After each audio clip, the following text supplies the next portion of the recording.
আমাদের কোম্পানিতে চাকরি পেতে হলে শুধু বুদ্ধিমান হলেই হবে না, আপনাকে অসম্ভবকে সম্ভব করতে জানতে হবে। স্যার, ওইটা তো আমার কাছে কোনো ব্যাপারই না। আমি তো প্রতিদিন অ্যালার্ম বাজার পর ওইটা বন্ধ রেখে আবার ঘুমিয়ে পড়ি। ওইটাও তো এক প্রকার অসম্ভবকে সম্ভব করা। বেশ, তো ধরুন আমি আপনাকে একটা হাতি দিলাম। এখন ওই হাতিটাকে আপনি কিভাবে ফ্রিজের ভিতরে রাখবেন? এটা তো পানির মতো সহজ স্যার। প্রথমে ফ্রিজের দরজা খোলা লাগবে, তারপর হাতিটাকে ভেতরে ঢোকান লাগবে, তারপর দরজা বন্ধ করে দেওয়া লাগবে। শেষ। আচ্ছা ঠিক আছে, এবার বলুন ওই ফ্রিজে হরিণকে কিভাবে রাখবেন?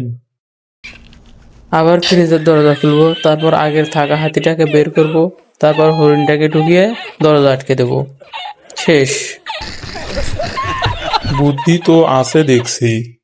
আচ্ছা বলুন তো, সিংহ মামার জন্মদিনে সব পশুরা এসেছে কিন্তু একজন আসেনি, সে কে? স্যার, ওই হরিণটা আসেনি, কারণ ও তো এখনো ফ্রিজের ভিতর আটকা পড়ে আছে। समझ रहे हो समझ रहे हो आप মানতেই হবে, তোমার ব্রেন পুরাই আগুন।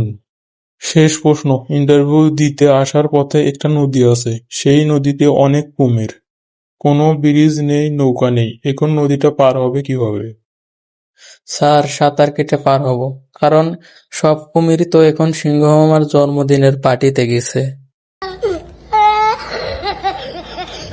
অনেক হয়েছে, এবার কাজের কথায় আসি।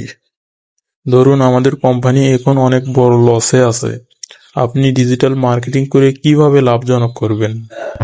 স্যার, এটা খুব সিম্পল। আমাদের কোম্পানির লোগোটা বদলিয়ে একটা বিরিয়ানির ছবি দিয়ে দেব।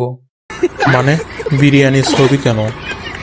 কারণ মানুষ সার্ভিস বুঝুক আর না বুঝুক, বিরিয়ানির গন্ধ পেলেই লাইক আর কমেন্ট শেয়ার ঠিকই করবে। এনগেজমেন্ট বাড়বে আর কোম্পানিও হিট। আপনার আত্মবিশ্বাস দেখে আমি মুগ্ধ। এখন বলো আপনার বেতন কত লাগবে? স্যার, বেতন বেশি কিছু না, শুধু অফিসে প্রতিদিন লাঞ্চে বিরিয়ানি দেবেন, আর বুধবার করে আমার ছুটি লাগবে। বুধবার কেন, ওই দিন কি আপনার বিশেষ কোনো দিন? ওই দিনে আমি নিজের ইউটিউব চ্যানেলের জন্য ভিডিও বানাই। বুঝতেই তো পারছেন, বস হতে গেলে বসের মতো শিডিউল তো মানতেই হবে। আপনি কি চাকরি করতে এসেছেন নাকি রক্তচাপ বাড়াতে এসেছেন? আপনি বরং অন্য কোথাও গিয়ে বিরিয়ানি খুঁজুন। আচ্ছা ঠিক আছে স্যার, আপনি রাগ করবেন না। আমি যাচ্ছি, তবে যাওয়ার আগে একটা কথা।